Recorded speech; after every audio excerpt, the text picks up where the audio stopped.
The Great Ape transformation is the reason why the Saiyans didn't survive Frieza. Let me explain. Throughout the story of Dragon Ball, we follow Goku's journey from little monkey boy in the mountains to strongest man in the universe. He first trains under Master Roshi, pushing the limits of his body physically, wearing the weighted turtle shell while he exercised and did chores. After his first martial arts tournament, Goku climbed the lookout tower. He trained with Korin and drank the Ultra Divine Water, a deadly poison that, if survived, was said to greatly increase one's strength. This was our first insight into the Zenkai boost, but I'll discuss those later. After this, Goku defeated the Demon King Piccolo and trained with Kami, the Guardian of Earth, in preparation for his battle against Piccolo Jr. The story of Dragon Ball is all about a boy with great potential pushing the limits of his body through intense training and dedication. As we know from various guidebooks, Goku started the story of Dragon Ball with a power level of 10, and was able to raise that all the way to 800 by the time he fought Piccolo Jr. It isn't until Dragon Ball Z that we learn the secret of Goku's great potential. He is a Saiyan, a member of the alien warrior race sent to Earth as an infant. Despite his incredible journey to win the Strongest Under the Heavens martial arts tournament, Goku was easily outmatched by his older brother Raditz. He needed to look higher. If Goku was the strongest under the heavens, what about in the heavens? From here,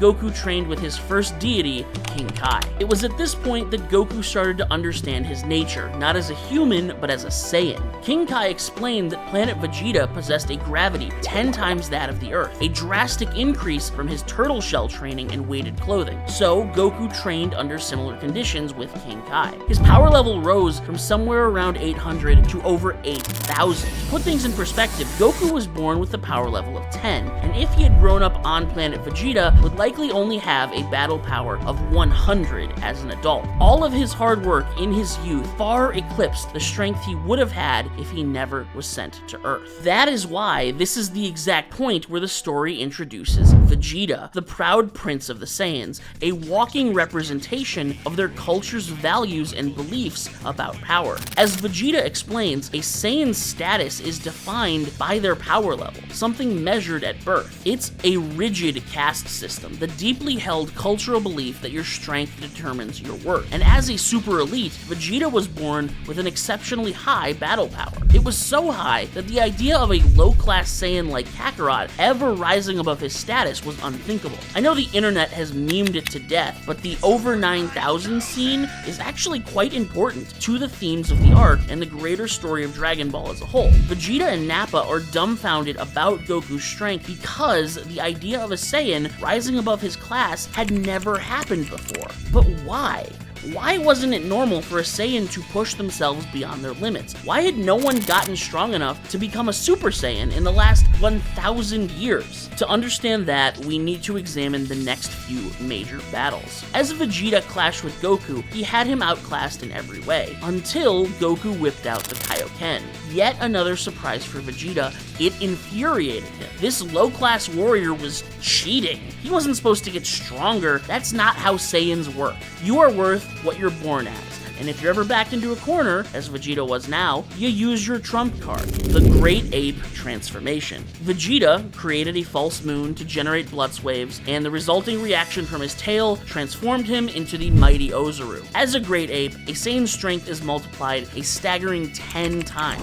That's nothing to scoff at. That's the equivalent of Goku's entire time training with King Kai. And this gives us some insight into Saiyan dominance and potential. We know that in Frieza's first form, he had a power level of 535,000. This was, without question, stronger than every other natural being in the universe. As a Great Ape, Vegeta was now at a power level of 180,000, comparable to Frieza himself. Other than Frieza or the Ginyu Force, there wasn't a single being in all of creation that could challenge him. Now, Vegeta was the strongest of the Saiyans, but even someone like Nappa would be strong enough to scrap with the Ginyu Force as a Great Ape. To a Saiyan, the idea of training to become stronger was never pertinent for two reasons. One, it was culturally established that you were bound to the strength you were born with. And two, if you ever found yourself in trouble, your built-in Great Ape transformation would quickly flattened virtually everything you came across. There's a reason Frieza employed the Saiyans for as long as he did. So, after Goku defeated Vegeta, the two were set on their new character arcs for the Frieza arc. Vegeta had learned from Kakarot that he was wrong about Saiyan power. It wasn't just a matter of birth. You can become stronger. But Vegeta was still stuck in one part of his Saiyan mentality, relying on his Saiyan genetics. Instead of using the Great Ape to get him out of a pinch, Vegeta decided to spam the Zenkai boost instead, the power increase a Saiyan experiences after nearly dying. Vegeta was still thinking like a traditional Saiyan, relying on genetic quirks to get stronger, but Goku had reached a sort of enlightenment. He was always knowledgeable of the values of hard work and training. It was time to capitalize on that along with his Saiyan genetics. Goku surpasses Vegeta definitively in the Frieza saga because he trains hard and benefits from the Zenkai boosts of his Saiyan genetics. That is why we see Ginyu unable to use Goku's power, and why Goku first calls himself a Saiyan raised on Earth in this arc. That is the theme, the value of accepting both parts of its identity. And because of that, he is rewarded. His Saiyan bloodlust and his earthly pure heart awaken the legendary Super Saiyan transformation, enough to finally topple the Frieza Empire and avenge the Saiyan race. It's at this point that I'd like to explain a misconception I've had about the Saiyan transformations in Dragon Ball for a very long time, and I'm guessing many others have too. I always believed that Super Saiyan, as well as Super Saiyan 2 and 3, were sort of like skill trees in a video game. They were always there for Goku to unlock, he just needed to get enough XP and complete the right missions first. And this was the same for all the other Saiyans. You press button A, you get transformation B, a simple input-output. But now, I think that's wrong. I don't think Saiyans are hard-coded to transform into Super Saiyans once they reach a particular level of strength and then get an exact certain percent angry. Instead, I think Saiyans are a blank slate, a race of warriors with a genetic disposition to evolve when necessary. Super Saiyan and all the other evolutions aren't the path to take, but one of infinite paths they can take. I think Saiyans had the potential for all sorts of weird and unique forms of growth, if only they pushed themselves to the edge of their limits. That's why in Dragon Ball Super, when characters aren't simply trying to emulate the singular evolutionary path that Goku discovered, they instead stumble upon unique transformations. Trunks' Ikari form that uses pseudo-god ki, his body developed it after fighting alongside godly warriors, but not entirely understanding how to use god ki himself. Vegeta's blue evolution, Broly's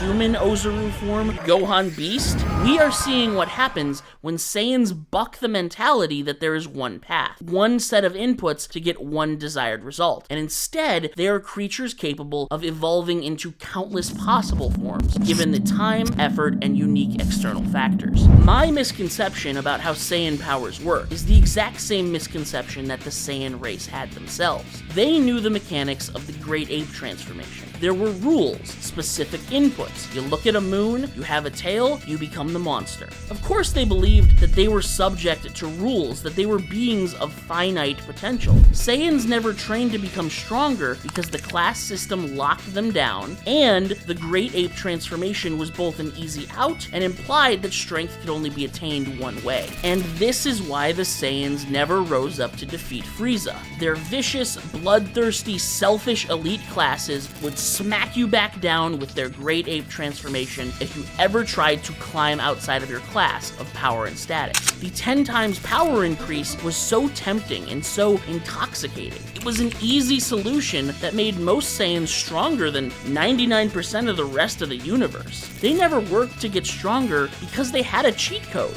one they could spam whenever things got dicey. It blinded them from their true potential. It was only Goku, raised away from the Saiyan caste system and without the knowledge of his Great Ape transformation, that broke the convention and trained to be stronger than what he was born to be. Goku was the first Super Saiyan in 1,000 years because he was the first who dared to try.